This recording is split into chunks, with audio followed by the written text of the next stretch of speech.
want me to start now? Do you want me to start right now? Okay, in the name of the Father, the Son, and the Holy Spirit, one God, amen. Thank you for giving me the blessing of giving this lesson today in Blessed Holy 50 Days. Can you hear me now? Perfect, sorry. So today we're going to be talking about the difference between constructive conflict versus destructive conflict. And this lesson is really important not only to teach our kids a healthy way of communicating with each other, especially at this day and age, but it also helps us as servants on how to interact with them and how to interact with each other as well.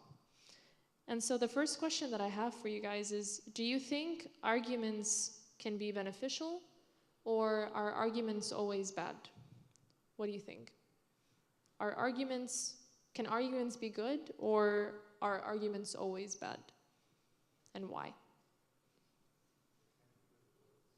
You said they can't be good? Why?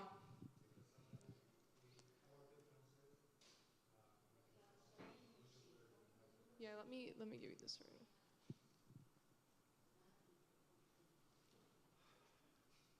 When we argue about anything, even here in the church, I think it's a good thing that we have to talk about our differences, because most of the time, for example, my weakness could be Karen's strengths. And based on that, we can come up with a better idea of how we can really implement what we need to implement in the church. So arguing, for me, I think conflict or argument can be beneficial. We can learn from it. Of course. Okay, good. I like that. Anyone disagree with Uncle Michelle? Hopefully it won't start an argument, but... Okay, so he brought up a really good point. He said arguments, even though the word argument, when we think two people yelling at each other, disagreeing with each other, they can be beneficial, because even though they can start out very intense, you get an idea of the person in front of you and how they're thinking, and in the same time, they get an idea about how you're thinking. But unfortunately, because we're human, arguments aren't usually very calm, and they tend to be more emotional than logical and very, very aggressive. So today we're going to talk about the difference, and then we're going to talk about how to approach conflict in a Christian way, not only as servants, but as sons and daughters of Christ. So in Matthew 5:43-45, God calls for us to love our enemies. He says, "You have heard that it was said, 'You shall love your neighbor and hate your enemy.' But I say to you, love your enemies, bless those who curse you, do good to those who hate you, and pray for those who spitefully use and persecute you, that you may be sons of your Father in heaven." So whenever we have an argument with someone, the first thing that comes to our mind is probably not, this person is my enemy. But if we look at our actions pretty closely when someone disagrees with us, we automatically feel like if someone disagrees with my point of view, then they're against me as a person. That if someone disagrees with what I stand for, or my point of view, even if I'm incorrect in that situation, automatically I feel like I'm being attacked as a person, and this person is my enemy. So the first thing I'm going to do is be in defense mode instead of listening mode. And there are different characteristics or traits of destructive arguments. Of course, there are more than the 5 that I listed here, but I picked these 5 to kind of give us an idea of what destructive arguments tend to look like instead of constructive. So point number 1, a focus on the self only, me focusing on myself only, rather than the other person or the situation. So in the middle of an argument, in the middle of a conflict, I tend to focus on my needs, my point of view, and sometimes I forget that the person in front of me also has their needs and also has their point of view, or the situation itself, or the problem itself. So in service, in the context of service, sometimes 2 servants may be disagreeing about the best way to go about a service.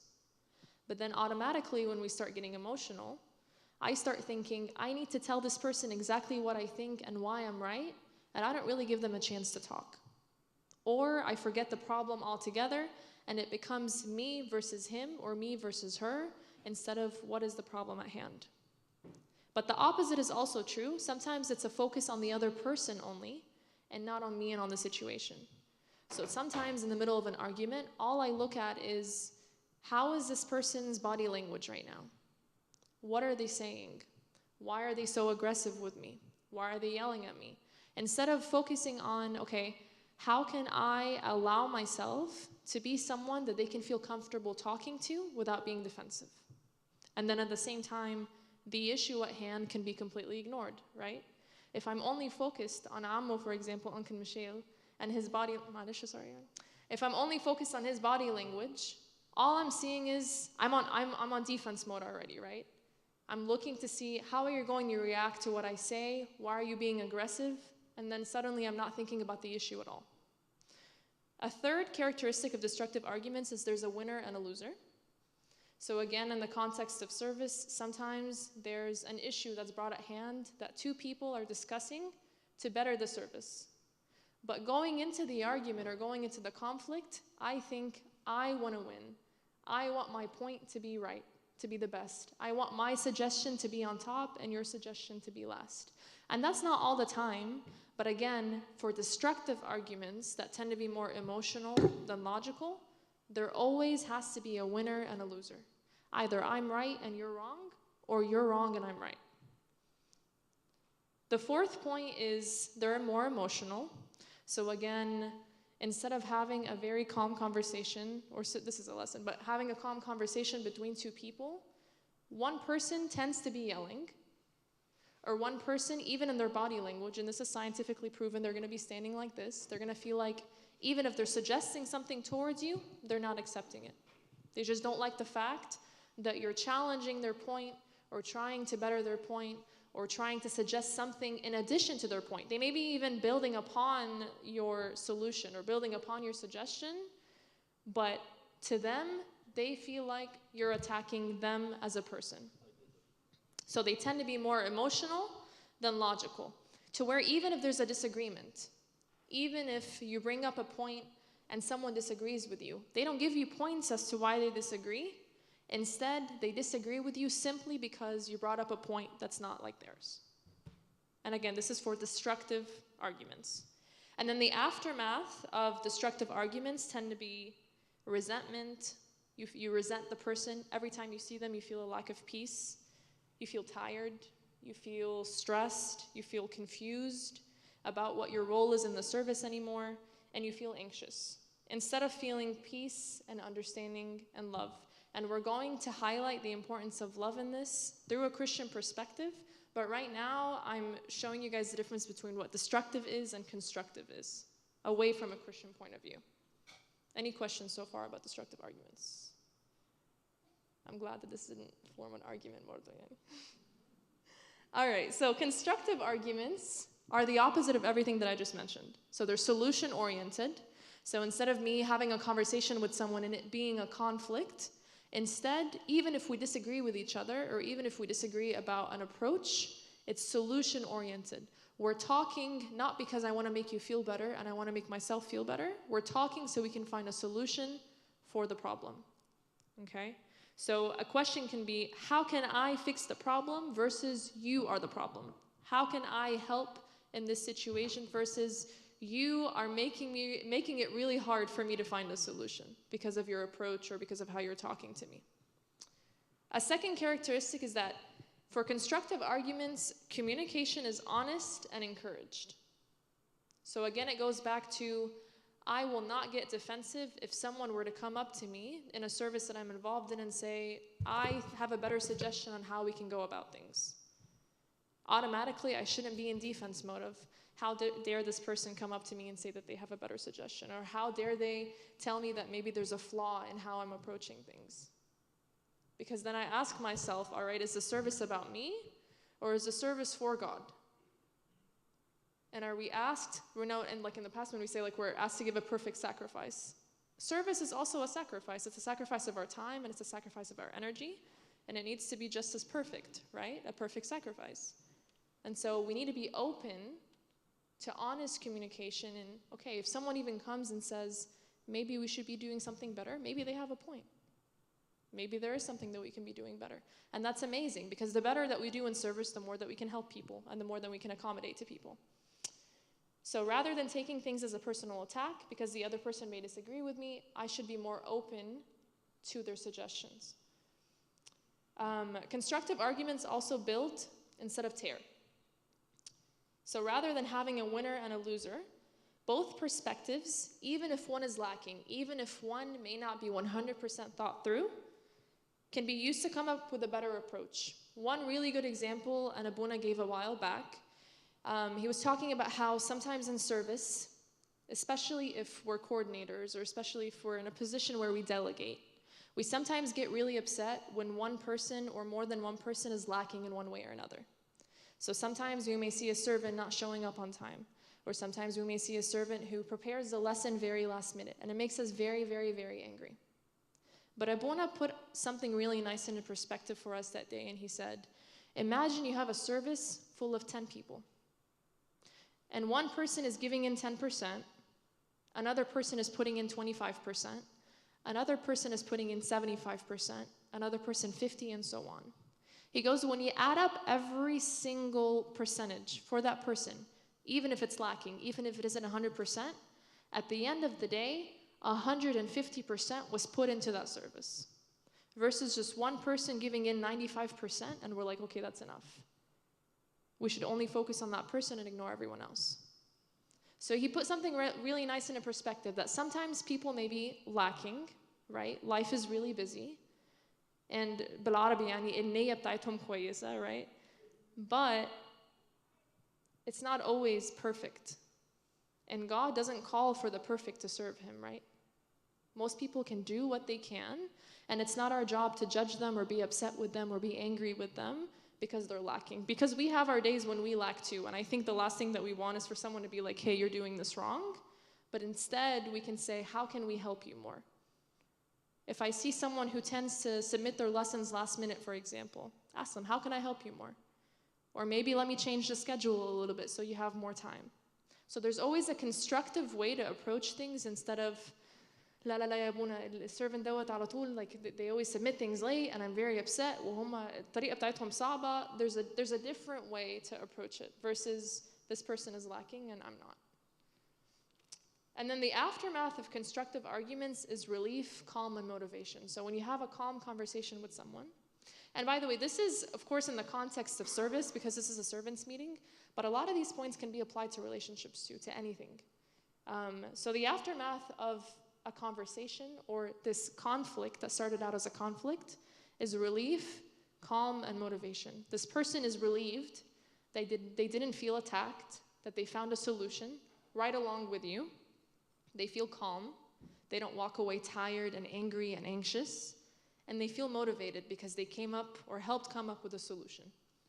They feel motivated to even come and talk to you if they're dealing with an issue, because they know that this person I can trust myself with. I trust that I can go up to this person and all that they have for me is love and not judgment and not conditions. Any questions about constructive arguments? All right, moving on. So how can conflict be approached constructively and from a Christian standpoint? So a lot of the points that I brought up are very, like they're very logical, right? This is how we should approach people. This is how we should approach people. This is how people should approach us. This is how we should navigate a service, especially amidst the conflict. But how can we apply a Christian perspective to arguments, to constructive arguments? So when approaching conflict, we should approach it through what I call a Christian lens. First and foremost, there should be love above all. Abuna Dawood Lamai gave a really good sermon a while back, and he was talking about how to win the person, how to lose the argument but win the person.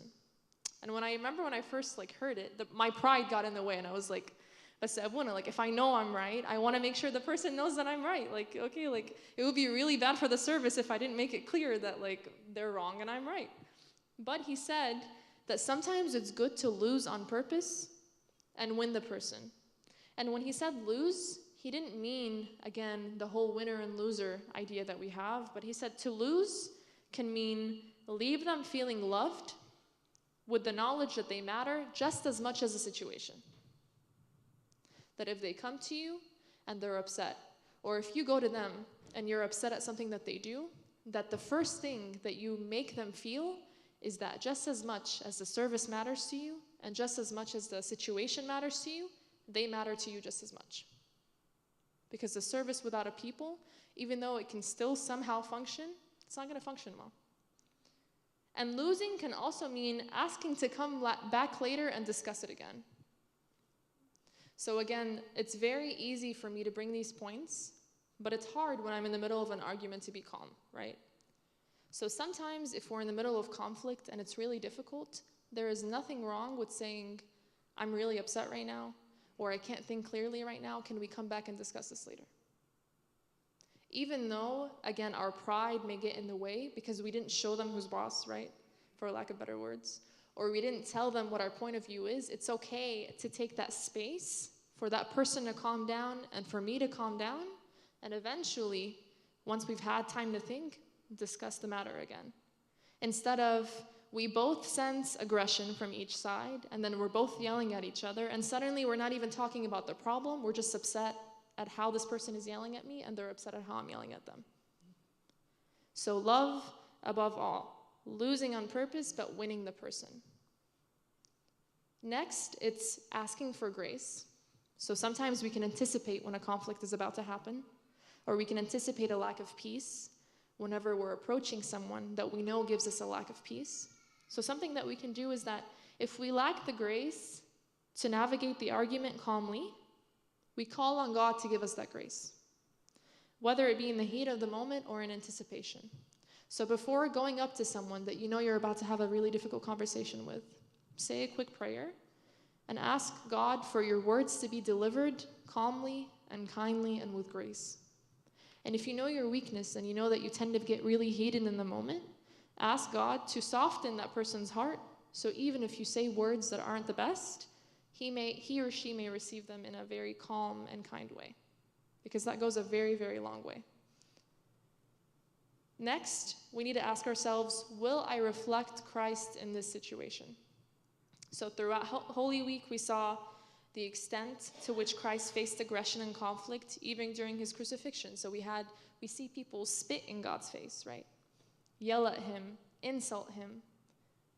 And during Abu Ghalamsis, there was a saying where it was like, he can call upon a legion of angels in a moment. With a snap of his fingers, he could have shown them the amount of power that he had. But Christ still chose to show love through his actions, love even through silence. I'm not saying if someone is screaming in our face, we have to go up to their face and be like, I love you. But even in silence, it can show love. Even in withholding negativity or anger, that's still showing love, and that's still reflecting Christ. So in the heat of the moment, if you feel like you're not going to say something calm or constructive or helpful, again, go back to point number 2, or this point actually. Can we talk about this later? I'm not in a state where I'm ready to discuss this right now. Let's talk about this later. And this may make them angrier. And this may make them want to confront you even more and be like, no, we should talk about this now. But again, lose the argument but win the person. We all know ourselves best.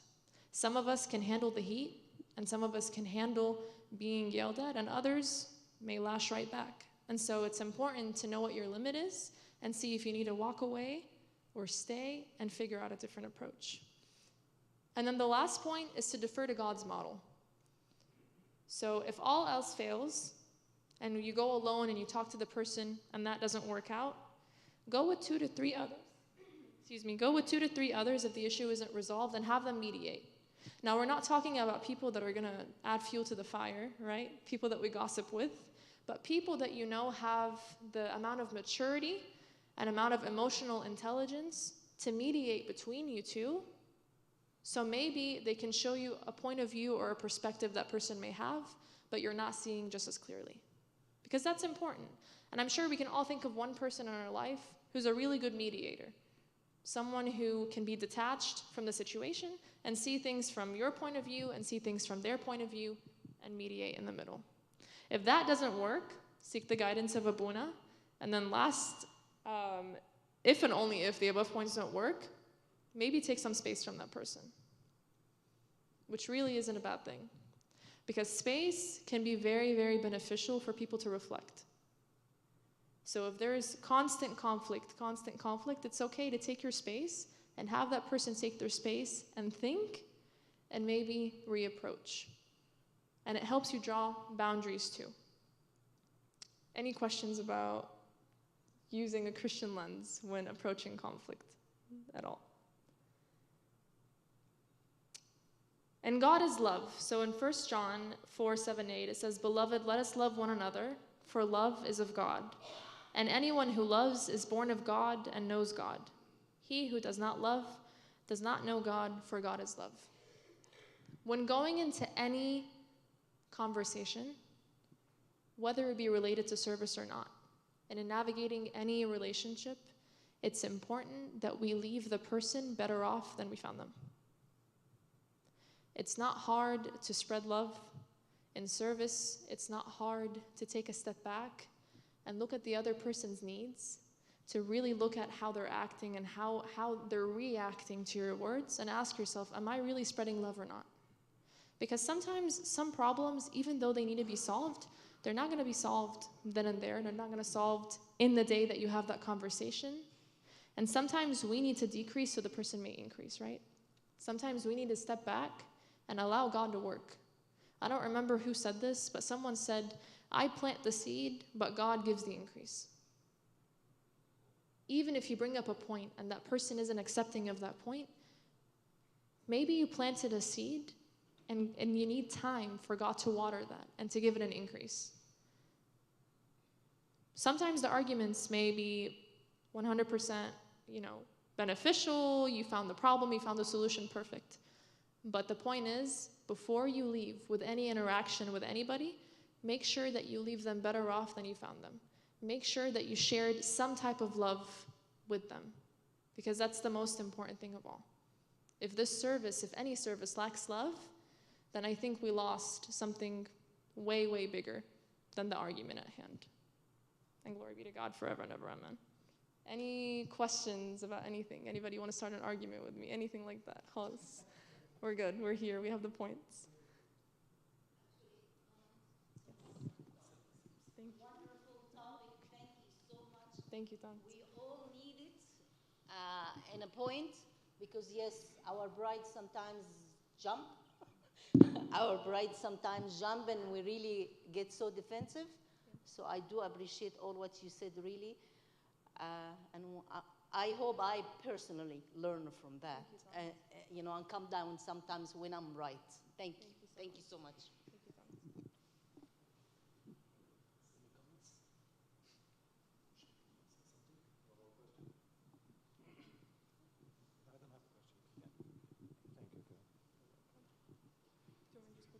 I have to agree with Maha, because I myself learned a lot from this topic as well. Great topic. Thank you, Karen. And I hope you got the message. I hope you all got the message that the first and most important thing that we need to really do is remember two things. One is the verse that she ended up with, because if you ask anyone, little kids in the church here, the only verse that they know by heart is this 3 word, and we should as well keep in our heart the same 3 word. God is love, okay? God is love. The second thing that we should really remember is simply we are all member in one body of Christ, the church. So organ of one body, they don't argue with each other, okay? They submit to the head, right? Which in this case is Sabuna and then me. So you have to, no, I'm just kidding. Zach, okay. So no, seriously, we are all member in one body. So we shouldn't really be arguing with each other unless the argument is for the benefit of the service. And as we learned that when we argue, we need to come up to a middle point where we meet and come to the best solution for whatever argument we're dealing with, okay? So for the sake of your time, I'm gonna stop talking about this, but I just wanna make sure that we all know a few things that are coming up. We started Maharagan, Ikraza, San Mark Festival, this Friday, And unfortunately, there is a few things that happened during that day that we need to readdress with all the servant. If you use anything, different classroom, a TV, move chairs, whatever you do in the building, when you're done, we're not telling you not to use it. When you're done, do me a huge favor. Put everything back as it was, because there's people coming up to use it again, and they again waste time just getting things ready for their class or their lesson or whatever, or the activity. So please just make sure that you put everything back as it was. The second most important thing in regard to that part as well is simply, when you're done with your class or activity, please do not leave kids by themselves in the Sunday school building. Do not leave the kids in the building by themselves. They are not really capable of protecting themselves and whatever we have in the building. Yani we lost an ice hockey table, it's trashed. We lost a ramp of the basketball outside, it's trashed. So just kids here, I know there are angels, but angel, yani destroy, anyway, okay, you get the point. Okay. As Abuna mentioned today, next week, God willing, or this coming week, Thursday and Friday, we're going to have a great blessing with Abuna Tadrus Hermina coming here to St. Mary. And all the churches sent for Batir and other churches for Dallas-Fort Worth area will be joining us. It will be 3 hours, but we're going to have 2 breaks in between. And I promise, again, refreshment will be provided for that. Friday, we have to go to Central Batir, and I have a question I need to know today. Is anyone interested or going, because we can meet here in the church and have a bus taking us all to Central Batir, bringing us back, if the number of people is enough. I can't hear you, I'm sorry. Friday. Yeah, and by the way, on this Friday, the 10th, I think, we're not going to have Mahragan. Mahragan is canceled that day.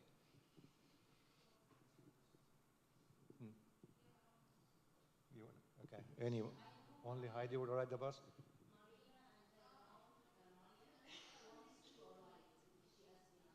Okay.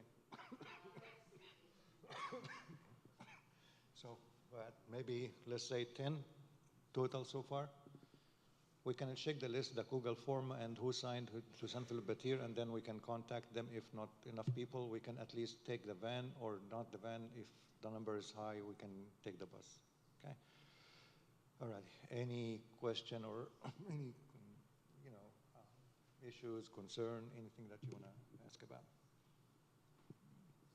Not to argue, but just to ask.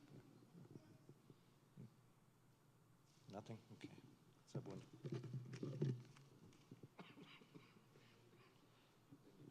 May God reward Kevin and for the nice word. ربنا يعوضك. You did a good job يعني. بشجعكم كلكم. I encourage all of you to attend the 2 lectures between Abuna Tedros and Abuna Victor. Both are great speakers, and you will get a lot of benefit from them. I read a book for Abuna. I didn't finish it for the يمكن few pages for Abuna Tedros Yaoub Abuna Tedros Hermina. He made a book اسمه The Shower. I can send the link to Michelle. عندك link؟ خلاص ابعته لهم. ممكن تجيبوه من امازون، مش عارف $5 $6 حاجه زي كده، $5-6. The Shower, it's very very good book الحقيقه. And it's very small book. It's about 80 pages. مش حاجة يعني 300 page. It's very good book. I encourage all of you to read it. اسمه The Shower. It's like exercise for every day with meditation يعني. Very nice book الحقيقة. For I encourage all of you to attend for Abuna Tadros Hermina and Abuna Victor Shahat يوم الخميس, Thursday here in St. Mary from 6 to 9 p.m. And inshallah Friday he will be in St. Philobatier Church from 6 to 9 p.m. طيب نصلي نقول أمين الليل يا زوج سابت بي.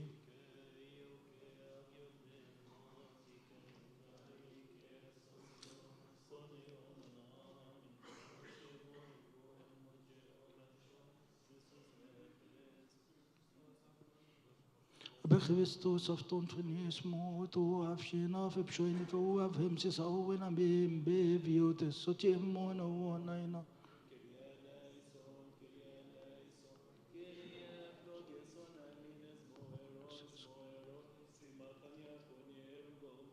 بخريستوس بالنوتي O King of peace, grant us your peace, establish for us your peace, grant us your peace, establish for us your peace. For thine is the kingdom, the power, the glory, the blessing, the majesty forever and ever. Amen. Lord, make us worthy to pray thankfully, our Father who art in heaven.